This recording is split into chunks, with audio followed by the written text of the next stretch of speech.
Hello friends, आज हम जीवनी और आत्मकथा के अंतर को समझेंगे कि इन दोनों में क्या अंतर होता है। बहुत ही कंफ्यूजन रहता है इसमें, तो आज इस डाउट को हम क्लियर करते हैं इस वीडियो में। देखिए, जीवनी जो होती है वो क्या होती है, यह किसी भी दूसरे के द्वारा लिखी जाती है, यानी कि ये आपके जीवन से संबंधित नहीं होती है, अपितु आप किसी दूसरे के विषय में लिखते हैं और किसी दूसरे के द्वारा लिखी जाती है। इसमें हम स्वयं नहीं लिख सकते हैं।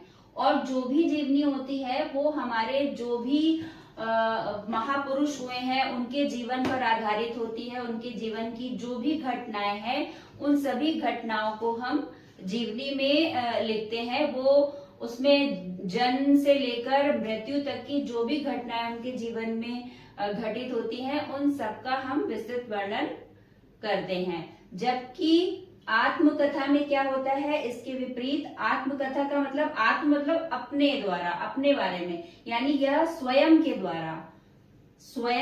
द्वारा जब लिखी जाती है तो वो क्या कहलाती है, आत्मकथा होती है।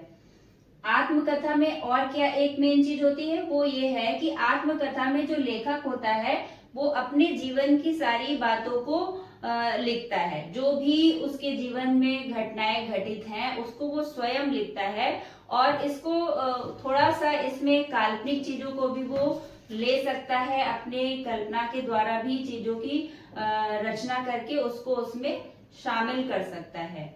तो ये दोनों अंतर आपको समझ आ गए होंगे कि जीवनी और आत्मकथा में क्या अंतर है।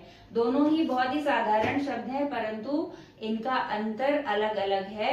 आपको ये अंतर समझ आ गया होगा। Thank you so much.